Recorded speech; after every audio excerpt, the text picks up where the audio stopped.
News देखने वाले सारे दर्शकों ने राम राम। फिलहाल मैं मौजूद हूँ जंतर मंतर दिल्ली के अंदर और 28 दिन हो गए इस धरने को।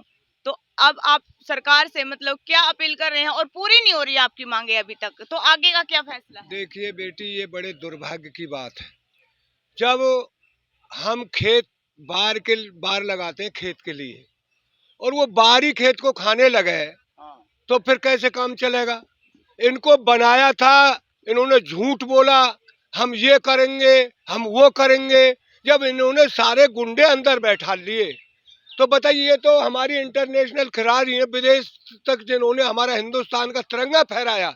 अगर उनको इंसाफ नहीं मिला, तो ये आम जनता में जैसे बेचारी गरीब की लड़की है, उनको क्या इंसाफ मिल जाएगा? इसके लिए तो पूरा देश एक हो गया है।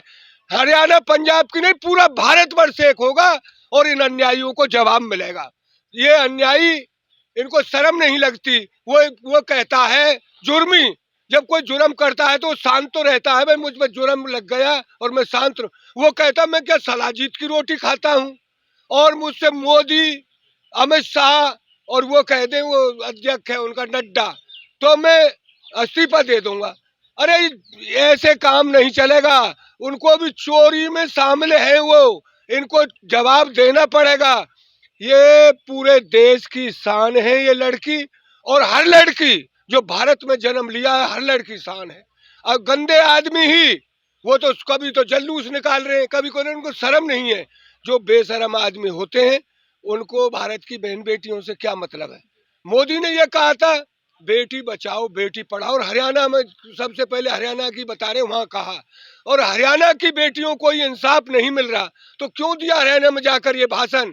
हम चेतावनी देना चाहते हैं, ये एक ऐसा वो हो जाएगा चाहे कितनी भी कुर्बानी देनी पड़ जाए।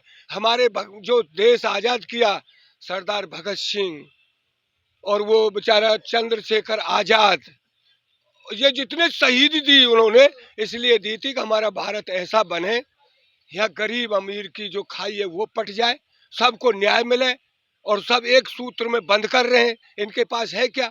हिंदू देखो, अगर कोई आम इंसान किसी लेडीज को अगर वैसे गलती से भी टच कर दे तो उसकी तुरंत गिरफ्तारी उसी टाइम।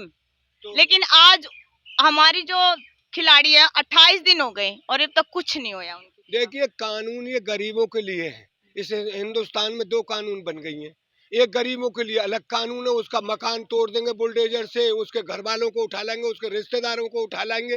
तो ये दो कानून बन गई हैं। इन एमएलए एमपी बन गया, ये हमारी वोटों से बने हैं, हम इस देश के नागरिक हैं, और हमारी वोटों से हम हमारे हाथ जोड़ते हैं। ये जाकर के जब घर, एक भाई कैसे भी हाथ जुड़वा लो, भाई हमारी सरकार लाओ और हमको वोट दे दो। आज इनको ये पता नहीं है, अगर ये फिर गए तो कुर्सी आपके नीचे से निकल के धरती में धड़ाम गिरोगे आप न्याय के लिए भेजे थे।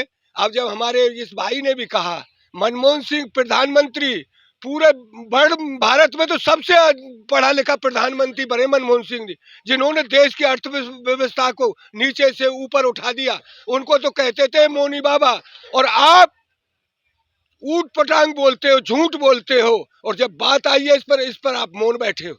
ये नहीं चलेगा। कब तक करोगे इस अन्याय को? अन्याय भारत की जनता बिल्कुल बर्बाद नहीं करेगी, पूरा देश जग गया और जग जाएगा, और आपको मुंहतोड़ जवाब देगा।